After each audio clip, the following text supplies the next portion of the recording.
بسم الله الرحمن الرحيم والفجر وليال عشر والشفع والوتر والليل إذا يسر هل في ذلك قسم لذي حجر ألم تر كيف فعل ربك بعاد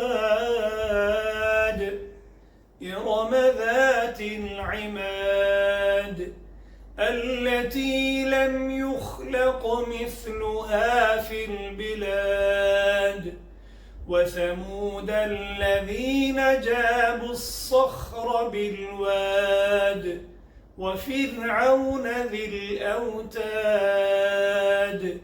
الذين طغوا في البلاد فأكثروا فيها الفساد فصب عليهم ربك سوط عذاب إن ربك لبالمرصاد فأما الإنسان إذا ما ابتلاه ربه فأكرمه ونعمه فيقول ربي أكرمن وأما إذا ما ابتلاه فقدر عليه رزقه فيقول ربي أهانن كلا بل لا تكرمون اليتيم ولا تحاضون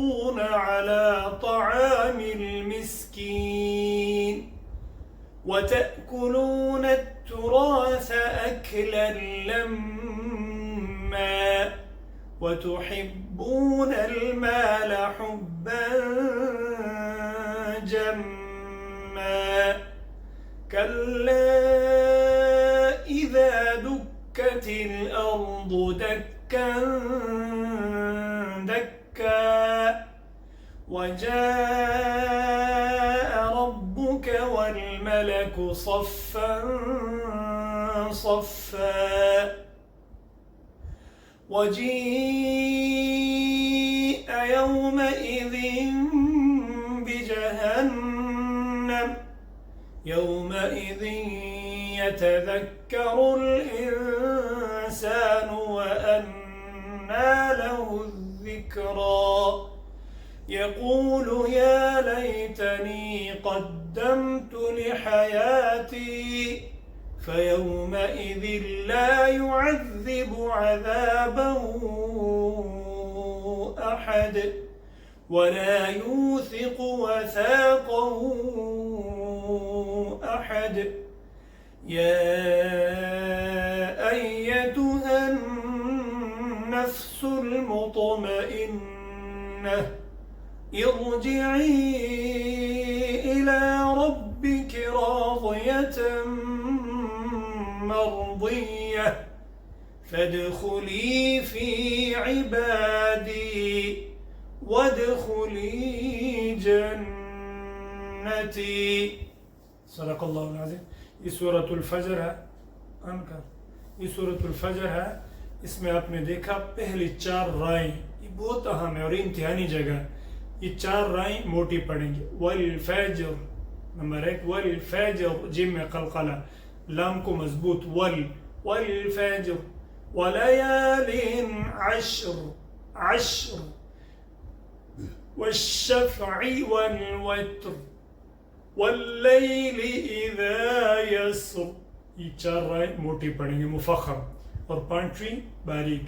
हल फी ذلك قسم لذي حجر जिन में खलकला रा बारीक हिजर बाकी आगे सूरत में कलकला। हाँ अलम तरा कैफ फअल रब्बुक बिआद ठीक है। इसी तरह आगे फअम्मल इंसानु इज़ा मब्तलाहु रब्बुहु फअक्रमहु व नअमहु फयक़ूल पे अगर सांस रुका तो फयक़ूल तक पहुँचेंगे। پھر فیقول ربی اکرم، اسی طرح دوسرے میں بھی. پھر آگے کیا ہے؟ مد ہے، وجاء ربک، ٹھیک ہے، وجیء. تو ایک ایک آیات پڑھیں گے، مد، شد، ہاں، ساکن کو مضبوط پکڑیں گے جہاں موٹا پڑھنا ہو الفاظ کو. ہاں، ان ربک لبالمرصاد، یہ رابی حالانکہ را سے پہلے کسرہ ہے، زیر ہے، لیکن پھر بھی موٹی پڑھیں گے. کیوں کہ را ساکن کے بعد کیا آ گیا؟ حروف مستعلیہ میں سے صاد، یعنی موٹے حروف میں سے صاد ہے، تو لبالمرصاد، ٹھیک ہے. تو یہ امتحانی صورت ہے، بہت دھیان سے سنیں اور تیاری کریں. اللہ حافظ.